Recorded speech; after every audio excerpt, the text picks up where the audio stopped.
My name is Monica and I live in Burbank, California. My life is that of a single mom. I'm a full-time pharmacist. I have two sons. My older son is Steven and my younger son is Bobby. Bobby is so loving. I get tears because I'm so proud of him. He was always a happy kid, always laughing, happy. And he was also athletic, and he was very involved with football. He loved football. He was a kicker and a quarterback, very good. I want to say at 16 is when his personality started changing. I started noticing that he was getting distant and isolating himself. He used to be the kid that would hang out with me and just be downstairs and be part of what was going on. And I noticed that he wasn't doing that anymore. He was basically running upstairs, closing the door, and sometimes locking it. Bobby, at the age of 15, innocently enough, got addicted to opiates. It started when he had his wisdom teeth extracted. I never knew that prescription pills would be where it would start. And how ironic is that I'm a pharmacist. I saw red flags, but I thought all of this was hormonal because he was still only 15 or 16. And that's when he went to the family doctor and I said, can you test him for marijuana? I mean, I would do the smell test on him every night, kiss him on his forehead, smell, does he smell like marijuana? No. Does he smell like alcohol? No. Okay, whew. So I didn't realize that he was actually using the supply from family members, especially my parents, and his drug dealer actually was inside his high school. All personal belongings were being sold to fund his drug habit. For years, I couldn't figure out what was going on with Bobby. When I realized that a personal belonging that was pretty big was gone, and then when I went to confront him, he confessed that he had a pill problem. You know, I wanted to not believe it. Looking back, I have a lot of guilt for that. I feel that I could have been stronger and grabbed the bull by the horns maybe earlier, but I didn't. I kept coming to his defense saying, Bobby, just get help, honey. Everything will be okay. I was like, had to protect him from, his, family members that were attacking him. And I would also sometimes get so frustrated with him when I found more things missing. And now that I knew he had a problem, I go, where is it? Where is it? Just tell me where it is. And going to pawn shops. I'd never been to a pawn shop in my life, and having to go to a pawn shop looking for things that belong to me and having to pay to get them back.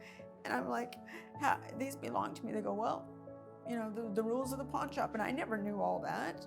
These are life lessons that I never wanted to learn. But I had to. But my main focus was Bobby, and I had to get him good again. I felt like people were always stigmatizing, thinking that it's the parents' fault. Everywhere I've gone, I've been asked, do you feel that you're responsible for this? Back then I did. There wasn't, at least I knew of, any support. I couldn't really turn to my people at work because I didn't want them to think that I was aiding and abetting Bobby with his prescription drug use. I kept it a secret. My friends really couldn't understand because they didn't have that. And honestly, I really felt that a lot of my friends that had children their age felt that Bobby was contagious. And they really stopped inviting us to gatherings and social events. I feel like they thought he was going to steal from them. To try to understand substance use disorder, I educated myself by going to community outreach programs to learn and understand my son, to understand the disease so I could better support him. And in doing that, I met a woman that was very involved with the Partnership to End Addiction. I never even knew that it existed.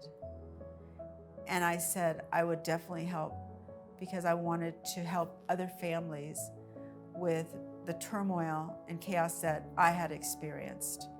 At the time, we were finding the light at the end of the tunnel, and I knew that there was a light at the end of the tunnel, and I knew that I was experiencing that I wanted to let other parents know that there is a light, and you just have to have faith.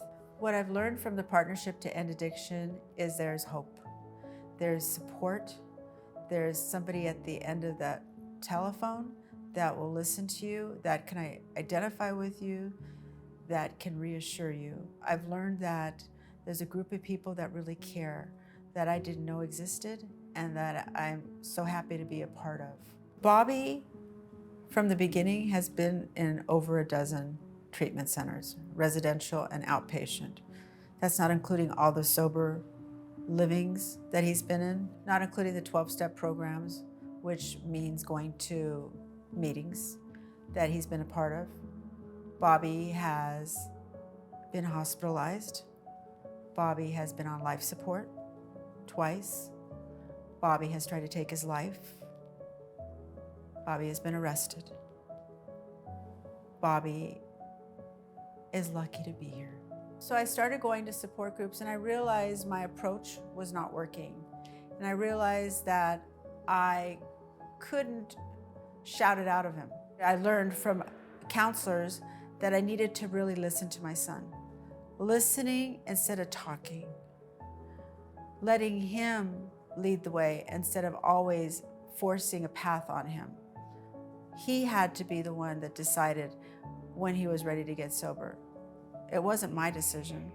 And that's what I learned. And I learned how to be calm and not crazy. I now understand that I can approach him differently and I'll get a better outcome than forcing an outcome and making him do it my way. Bobby now is on what we call medication-assisted treatment, which helps him curb his appetite for opiates, and he's doing quite well with that. And I'm very proud that he attends his meetings and he sees counselors, and he's trying daily to live a normal life. He is back in college. He is working. He is doing his hobbies, which is going for road trips, and he loves going hiking, and he is living a good life. I get asked why I want to coach all the time. I get asked why I go out and talk to high school students all the time. This is a pure volunteer thing that I do, and why I do it is because I want to pay it forward. My son is alive. I'm very grateful and thankful that I have survived the torments of substance use disorder, and I want to help others. Hi, my name is Monica, and my son Bobby is in recovery. I'm very proud of how he has got to this point, and I'm just so excited for his future.